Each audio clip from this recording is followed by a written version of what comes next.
യൂട്യൂബിൽ video upload ചെയ്യുന്ന ഒരു ചാനൽ നിങ്ങൾക്കുണ്ടെങ്കിൽ അതിൽ നിന്നും വരുമാനം ലഭിക്കുകയോ ലഭിക്കാൻ വേണ്ടിയുള്ള ആഡ്സൻസ് അക്കൗണ്ട് ഉള്ളവരോ ആണെങ്കിൽ നിങ്ങൾക്ക് ടാക്സ് ഇൻഫർമേഷൻ നൽകേണ്ടതായിട്ടുണ്ട്. അത് എങ്ങനെയാണ് ചെയ്യേണ്ടത് എന്നാണ് ഈ വീഡിയോയിൽ കാണിക്കാൻ പോകുന്നത്. അതിനു മുൻപ് നമ്മുടെ ചാനൽ ഇതുവരെയും സബ്സ്ക്രൈബ് ചെയ്യാത്തവരാണ് നിങ്ങളെങ്കിൽ സബ്സ്ക്രൈബ് ചെയ്യുക. നമുക്ക് നേരെ വീഡിയോയിലേക്ക് പോകാം.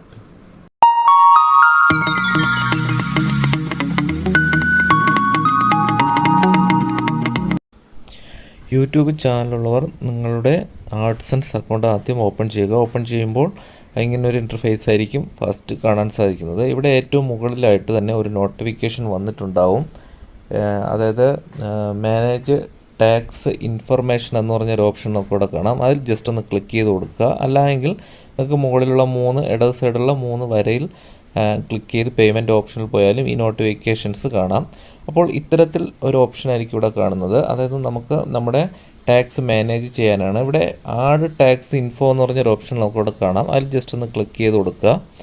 അപ്പോൾ നമ്മുടെ ആഡ്സൻസുമായിട്ട് ലിങ്ക് ചെയ്തിട്ടുള്ള അല്ലെങ്കിൽ ഏത് അക്കൗണ്ടിലാണ് വെരിഫൈ ചെയ്തിട്ടുള്ള ഇമെയിൽ ID പാസ്വേഡ് നമ്മൾ വെരിഫൈ ചെയ്യണം. അവിടെ ടൈപ്പ് ചെയ്തതിന് ശേഷം നെക്സ്റ്റ് എന്ന് പറഞ്ഞ ബട്ടൺ ഒന്ന് ക്ലിക്ക് ചെയ്ത് കൊടുക്കുക. അപ്പോൾ നമുക്ക് ഇത്തരത്തിലൊരു ഓപ്ഷൻ വരും. അതായത് നമ്മുടെ ആഡ്സൻസ് അക്കൗണ്ട് ഇൻഡിവിജ്വൽ ആണോ അതോ നോൺ ഇൻഡിവിജ്വൽ ആണോ എന്നാണ്. സാധാരണ എല്ലാവരുടെയും ആഡ്സൻസ് അക്കൗണ്ട് ഇൻഡിവിജ്വൽ ആയിരിക്കും. അതുകൊണ്ട് ഇൻഡിവിജ്വൽ അക്കൗണ്ട് എന്ന് പറയുന്നത് സെലക്ട് ചെയ്യുക. അതിനുശേഷം നെക്സ്റ്റ് എന്ന് പറയുന്ന താഴെ കാണുന്ന ബട്ടണിലൊന്ന് ജസ്റ്റ് ഒന്ന് ക്ലിക്ക് ചെയ്ത് കൊടുക്കുക. അതിനുശേഷം താഴെയായിട്ട് നമുക്ക് are you citizens of residence United State, അതായത് അമേരിക്കയിൽ നമുക്ക് സ്ഥിരതാമസമാണോ അല്ല, നോ എന്ന് പറയുന്ന ഓപ്ഷൻ സെലക്ട് ചെയ്യുക. അതിനുശേഷം നെക്സ്റ്റ് എന്ന് പറയുന്ന ബട്ടൺ ഒന്ന് ക്ലിക്ക് ചെയ്ത് കൊടുക്കുക. അതിനുശേഷം വരുന്നത് നമുക്ക് ഏത് ടാക്സ് ഫോമാണ് ഫില്ല് ചെയ്യേണ്ടത് എന്നാണ്. ഇവിടെ നെക്സ്റ്റ് ബട്ടൺ ക്ലിക്ക് ചെയ്തതിന് ശേഷം നമുക്ക് കാണാം select W8 tax form type എന്ന് പറഞ്ഞിട്ടൊരു ഓപ്ഷനാണ്. നമുക്ക് താഴേക്ക് സ്ക്രോൾ ചെയ്യുമ്പോൾ കാണാം.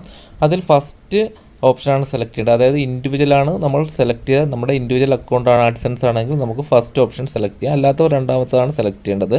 ഞാനിവിടെ ഫസ്റ്റ് ഓപ്ഷൻ സെലക്ട് ചെയ്തു. അതിനുശേഷം നമുക്ക് കാണാം ഞാനിവിടെ മുകളിൽ കാണിച്ചു ഇൻഡിവിജ്വൽ ആണെങ്കിൽ ആണ് നമ്മൾ ആദ്യത്തെ ഓപ്ഷൻ സെലക്ട് ചെയ്യേണ്ടത്. ഇനി നമുക്ക് ചെയ്യേണ്ടത് താഴെയായിട്ട് സ്റ്റാർട്ട് വിത്ത് 8B ഫോം എന്ന് പറഞ്ഞൊരു ഓപ്ഷൻ ഉണ്ട്. അതിലൊന്ന് ക്ലിക്ക് ചെയ്ത് കൊടുക്കാം. അങ്ങനെ നമുക്ക് ഇവിടെ കാണാം W8B ടാക്സ് ഫോം ഇവിടെ വന്നിട്ടുണ്ട്. അവിടെ നമ്മുടെ ആഡ്സൻസിലുള്ള പേര്, നമ്മുടെ ഫുൾ നെയിം അവിടെ എൻ്റർ ചെയ്ത് കൊടുക്കുക. അത് നമുക്ക് ഓട്ടോമാറ്റിക്കായി അവിടെ വന്നിട്ടുണ്ടാവും. അവിടെ നമുക്ക് കൺട്രി എന്ന് പറഞ്ഞാൽ അതായത് നമ്മൾ താമസിക്കുന്ന രാജ്യം നമ്മൾ സെലക്ട് ചെയ്യുക. നമ്മൾ ഇന്ത്യ ആണെങ്കിൽ ഇന്ത്യ സെലക്ട് ചെയ്ത് കൊടുക്കുക. അതിനുശേഷം അതിന് താഴെയായിട്ട് ഇവിടെയാണ് കാര്യമായി നമ്മൾ ചെയ്യേണ്ടത്. അതായത് നമ്മുടെ ഫോറിൻ TN ടാക്സ് ഇൻഫർമേഷൻ നമ്പറാണ്. അതായത് നമ്മുടെ പാൻ നമ്പറാണ് ഇവിടെ എൻ്റർ ചെയ്ത് കൊടുക്കേണ്ടത്. നമ്മുടെ പാൻ കാർഡിൻ്റെ നമ്പർ തെറ്റാതെ നമ്മളവിടെ എൻ്റർ ചെയ്ത് കൊടുക്കുക. താഴെ ഒരു ഓപ്ഷൻ കാണാം. അത് നമ്മൾ ഒന്നും ചെയ്യേണ്ട കാര്യമില്ല. അത് കഴിഞ്ഞിട്ട് അതിന് താഴെയായിട്ട് നെക്സ്റ്റ് എന്ന് പറഞ്ഞൊരു ബട്ടൺ കാണാം. അതിലൊന്ന് ക്ലിക്ക് ചെയ്ത് കൊടുക്കാം. നമുക്ക് രണ്ടാമത്തെ അഡ്രസ് വെരിഫിക്കേഷൻ, അതായത് നമ്മുടെ പെർമനൻ്റ് അഡ്രസ്സും നമ്മുടെ റെസിഡൻഷ്യൽ അഡ്രസ്സും നമ്മളവിടെ ഫില്ല് ചെയ്ത് കൊടുക്കണം. അതിന് നമുക്ക് ഫസ്റ്റ് ഒരു ഓപ്ഷൻ ഉണ്ട്, പെർമനൻ്റ് റെസിഡൻസ് അഡ്രസ്സ്. ആ ഫസ്റ്റ് ബോക്സിൽ ജസ്റ്റ് ഒന്ന് ക്ലിക്ക് ചെയ്ത് കൊടുക്കാം. അത് കഴിഞ്ഞിട്ട് നമുക്കതിന് താഴെയായിട്ട് നമ്മുടെ രാജ്യം കാണാം. അതിന് കഴിഞ്ഞ് നമ്മുടെ പെർമനൻ്റ് അഡ്രസ്സ്, അതായത് നമ്മൾ ആഡ്സൻസിലൊക്കെ കൊടുത്തിട്ടുള്ള തന്നെ നമ്മുടെ ആധാർ കാർഡിലൊക്കെ ഉള്ള അതേ പാൻ കാർഡിലൊക്കെ ഉള്ള അതേ അഡ്രസ്സ് തന്നെ നമ്മളവിടെ എൻ്റർ ചെയ്ത് കൊടുക്കുക.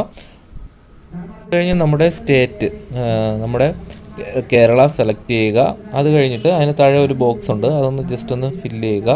അതായത് നമ്മുടെ പോർട്ടൽ അഡ്രസ്സും രണ്ടും സെയിം ആണെന്നുള്ളതാണ്. അതിനുശേഷം നെക്സ്റ്റ് എന്ന് പറയുന്ന ബട്ടൺ കൊടുക്കുക. അപ്പോൾ നമുക്ക് വരുന്ന ഈ നെക്സ്റ്റ് എന്ന് പറയുന്ന ബട്ടൺ കൊടുക്കുമ്പോൾ വരുന്നത് മൂന്നാമത്തെ ഒരു സ്റ്റെപ്പാണ്. അതായത് ടാക്സ് ട്രീറ്റി എന്ന് പറഞ്ഞൊരു ഓപ്ഷനാണ്. ഇവിടെ നമ്മൾ എസ് എന്ന് പറഞ്ഞ ഓപ്ഷനാണ് സെലക്ട് ചെയ്യേണ്ടത്. എസ് സെലക്ട് ചെയ്തതിന് ശേഷം അതിന് താഴെയായിട്ട് ഒരു ചെറിയ ബോക്സ് വരും. അതിലൊന്ന് നമ്മൾ ടിക്ക് മാർക്ക് കൊടുക്കുക. അതിനുശേഷം നമ്മുടെ രാജ്യം സെലക്ട് ചെയ്ത് കൊടുക്കുക. രാജ്യം സെലക്ട് ചെയ്യുന്നതിന് കൺട്രി എന്നുള്ളതിൽ ജസ്റ്റ് ഒന്ന് ക്ലിക്ക് ചെയ്തതിന് ശേഷം നമ്മുടെ രാജ്യം സെലക്ട് ചെയ്ത് കൊടുക്കുക. അത് കഴിഞ്ഞ് അതിന് താഴെയായിട്ട് നമുക്ക് വരുന്നത് ഇവിടെ ആഡ്സൻസ്, അതായത് motion picture and TV other copyright Google, അതായത് നമ്മുടെ ഈ ഏതിനൊക്കെയാണ് നമുക്ക് ടാക്സ് ഇൻഫർമേഷൻ കൊടുക്കേണ്ടത് തുടങ്ങിയ കാര്യങ്ങളാണ്. അത് നമുക്ക് 3 കാര്യത്തിനും നമ്മളവിടെ ടിക്ക് കൊടുക്കുക. ആദ്യത്തിൽ നമ്മൾ ടിക്ക് കൊടുത്ത ആഡ്സൻസ് ടിക്ക് കൊടുക്കുമ്പോൾ അതിന് താഴെയായിട്ട് ആർട്ടിക്കിൾ 7 പാരഗ്രാഫ് 1 അതായത് US-ൻ്റെ ടാക്സ് ആക്ട് ആണ്. അത് നമ്മളവിടെ സെലക്ട് ചെയ്ത് കൊടുക്കുക. അതിനുശേഷം വിത്ത് ഹോൾഡിംഗ് എന്ന് പറയുന്ന ഓപ്ഷനിൽ 0 കൊടുക്കുക. അതായത് നമുക്ക് 30% ടാക്സ് എടുക്കണോ വേണ്ടോ എന്നാണ്. അപ്പോൾ നമുക്ക് 0 കൊടുക്കുന്നതായിരിക്കും നല്ലത്. 0 കൊടുക്കുക. അതിനുശേഷം അതിന് താഴെ ഒരു ബോക്സ് കാണാം. അതിലൊന്ന് ജസ്റ്റ് ക്ലിക്ക് ചെയ്ത് കൊടുക്കുക. ടിക്ക് മാർക്കാവും. അപ്പോൾ അതിനുശേഷം അതിന് താഴെയായിട്ട് മോഷൻ പിക്ചർ TV അതൊന്ന് ജസ്റ്റ് ടിക്ക് മാർക്ക് കൊടുക്കുക. അപ്പോൾ അതിനൊരു ഓപ്ഷൻ വരും. അവിടെ ആർട്ടിക്കിൾ ആൻഡ് പാരഗ്രാഫ് എന്ന് പറയുന്നതിലൊന്ന് സെലക്ട് ചെയ്തതിന് ശേഷം അവിടെ വരുന്ന ആക്ട് നമ്മളവിടെ സെലക്ട് ചെയ്ത് കൊടുക്കുക. ആർട്ടിക്കിൾ 12 പാരഗ്രാഫ് 24(2)(a) എന്ന് പറയുന്ന ഒരു ഓപ്ഷനാണ്. അത് കഴിഞ്ഞ് വിത്ത് ഹോൾഡിംഗ് എന്ന് പറയുന്ന ഓപ്ഷൻ ഒന്ന് ക്ലിക്ക് ചെയ്തതിന് ശേഷം 15% എന്ന് പറഞ്ഞ് 30% എന്നുണ്ട്. അതിൽ 15% സെലക്ട് ചെയ്ത് കൊടുക്കുക. അതിനുശേഷം വരുന്ന ഒരു ചെറിയ ബോക്സിൽ നമ്മൾ ടിക്ക് കൊടുക്കുക. അത് കഴിഞ്ഞ് അതിന് താഴെയായിട്ട് അതർ കോപ്പിറൈറ്റ് യൂട്യൂബ് ഗൂഗിൾ പേ എന്ന് പറഞ്ഞൊരു ഓപ്ഷനാണ്. അവിടെ ആ ബോക്സിലും നമ്മൾ ജസ്റ്റ് ഒന്ന് ടിക്ക് കൊടുക്കുക, ടിക്ക് മാർക്ക് കൊടുക്കുക. അപ്പോൾ അതിലും നമുക്ക് ആർട്ടിക്കിൾ ആൻഡ് പാരഗ്രാഫ് എന്ന് പറഞ്ഞൊരു ഓപ്ഷനുണ്ട്. അതിലൊന്ന് ക്ലിക്ക് ചെയ്തതിന് ശേഷം ആക്ട് സെലക്ട് ചെയ്ത് കൊടുക്കുക. ആർട്ടിക്കിൾ സെലക്ട് ചെയ്യുക. അതും വിത്ത് ഹോൾഡ് റേറ്റ് ചോദിക്കുന്നുണ്ട്. അതവിടെ 15% കൊടുക്കുക. ഏറ്റവും കുറവ് 15% ആണ്. അതിനുശേഷം അതിന് താഴെയായിട്ട് ഒരു ചെറിയ ബോക്സ് കാണാം. അതൊന്ന് ജസ്റ്റ് ടിക്ക് കൊടുക്കുക. അതിനുശേഷം അതിന് താഴെയുള്ള നെക്സ്റ്റ് എന്ന് പറയുന്ന ബട്ടൺ ഒന്ന് ക്ലിക്ക് ചെയ്ത് കൊടുക്കുക. ചെയ്യുമ്പോൾ നമ്മുടെ ടാക്സ് ഇൻഫർമേഷൻ്റെ ഫോം പ്രിവ്യൂ നമുക്ക് കാണാൻ സാധിക്കും. അതായത് നമ്മൾ ഫില്ല് ചെയ്ത എല്ലാ കാര്യങ്ങളും അടങ്ങിയൊരു പ്രിൻ്റ് ഔട്ട് പോലെ നമുക്കിവിടെ കാണാം. അതിന് ഇവിടെ നമ്മൾ ചെയ്യേണ്ടത് ഇവിടെ അത് വായിച്ച് പരിശോധിച്ച് നോക്കാവുന്നതാണ്. അതായത് നമ്മൾ ഫില്ല് ചെയ്ത കാര്യങ്ങളെല്ലാം കറക്റ്റാണോ അല്ലേന്ന് അത് ജസ്റ്റ് ഒന്ന് സൂം ചെയ്ത് നിങ്ങൾക്ക് നോക്കാവുന്നതാണ്. അത് കഴിഞ്ഞിട്ട് മുകളിൽ ഒരു ചെറിയ ബോക്സ് കാണാം. അതിലൊന്ന് ടിക്ക് മാർക്ക് കൊടുക്കുക. അതിനുശേഷം അതിന് താഴെ കാണുന്ന നെക്സ്റ്റ് എന്ന് പറയുന്ന ബട്ടൺ ഒന്ന് ക്ലിക്ക് ചെയ്ത് കൊടുക്കുക. അത് കഴിഞ്ഞ് വരുന്ന ഒരു ഓപ്ഷൻ അതായത് നെക്സ്റ്റ് ബട്ടൺ ക്ലിക്ക് ചെയ്യുമ്പോൾ തന്നെ നമുക്ക് അടുത്തൊരു പാർട്ടിലേക്ക് പോകും. ഇവിടെ നമ്മുടെ ലീഗൽ നെയിം അതായത് ആഡ്സെൻസിൽ നമ്മുടെ നിയമപരമായിട്ടുള്ള പേര് നമ്മൾ ഫുൾ നെയിം അവിടെ എൻ്റർ ചെയ്ത് കൊടുക്കുക. അതിന് താഴെയായിട്ട് നമുക്ക് 2 ഓപ്ഷൻ കാണാം. അതിൽ എസ് എന്ന് പറഞ്ഞ ഓപ്ഷൻ ജസ്റ്റ് ഒന്ന് സെലക്ട് ചെയ്ത് കൊടുക്കുക, ക്ലിക്ക് ചെയ്യുക. അതിനുശേഷം അതിന് താഴെയുള്ള നെക്സ്റ്റ് എന്ന് പറയുന്ന ബട്ടൺ ഒന്ന് ക്ലിക്ക് ചെയ്യാം. അതിനുശേഷം അടുത്ത് വരുന്ന ഓപ്ഷൻസ് എന്ന് പറയുന്നത് ഇവിടെ അടുത്ത് വരുന്നതിലും എസ് എന്ന് പറഞ്ഞ ഓപ്ഷൻ സെലക്ട് ചെയ്ത് കൊടുക്കുക. അതിനുശേഷം 2 ഓപ്ഷനായിരിക്കും വരുന്നത്. അതിൽ ഇതുവരെയും വരുമാനം നേടിയിട്ടില്ലാത്തവർ ആദ്യത്തെ ഓപ്ഷൻ സെലക്ട് ചെയ്ത് കൊടുക്കുക. യൂട്യൂബിൻ്റെ ആഡ്സെൻസിൽ നിന്നും വരുമാനമുള്ളവർ രണ്ടാമത്തെ ഓപ്ഷനാണ് സെലക്ട് ചെയ്യേണ്ടത്. രണ്ടാമത്തെ ഓപ്ഷൻ സെലക്ട് ചെയ്തതിന് ശേഷം അതിന് താഴെ ഒരു ബോക്സ് ഉണ്ട്. അതൊന്ന് ജസ്റ്റ് ടിക്ക് മാർക്ക് കൊടുക്കുക. അത് കഴിഞ്ഞിട്ട് നമുക്ക് ചേഞ്ചസ് എന്ന് പറഞ്ഞൊരു ഓപ്ഷൻ ഉണ്ട്. അവിടെ നമുക്ക് ഇതിൽ എന്ത് മാറ്റവും വരുത്താവുന്നതാണ്. അല്ല എങ്കിൽ നമുക്ക് സബ്മിറ്റ് എന്ന് പറഞ്ഞാൽ ലാസ്റ്റ് കാണുന്ന ബട്ടൺ ഒന്ന് ക്ലിക്ക് ചെയ്ത് കൊടുക്കാം.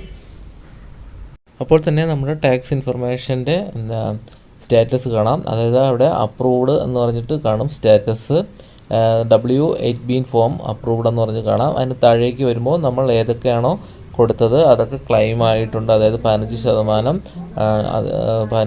0, അതായത് എല്ലാ കാര്യങ്ങളും ക്ലെയിം ആയിട്ടുണ്ട്. ഇനി നമുക്ക് ഏറ്റവും താഴെ സബ്മിറ്റ് ന്യൂ ഫോം എന്ന് പറയുന്നത് ക്ലിക്ക് ചെയ്തതിനു ശേഷം നമുക്ക് വേണമെങ്കിൽ ഇതിൽ മാറ്റം വരുത്താവുന്നതുമാണ്. ഇത്തരത്തിൽ വളരെ ഈസിയായി യൂട്യൂബ് ചാനലുള്ളവർ ആഡ്സെൻസ് അക്കൗണ്ട് ക്രിയേറ്റ് ചെയ്തിട്ടുണ്ടെങ്കിൽ തീർച്ചയായും നിങ്ങൾ ടാക്സ് ഇൻഫർമേഷൻ കൊടുക്കുക. ഈ വീഡിയോ നിങ്ങൾക്ക് ഇഷ്ടമായെങ്കിൽ നിങ്ങൾ തീർച്ചയായും ലൈക്ക് ചെയ്യുക. മറ്റുള്ള യൂട്യൂബേഴ്സിനും ഉപകാരപ്പെടും എന്ന് തോന്നുകയാണെങ്കിൽ നിങ്ങൾ ഷെയർ ചെയ്ത് കൊടുക്കുക.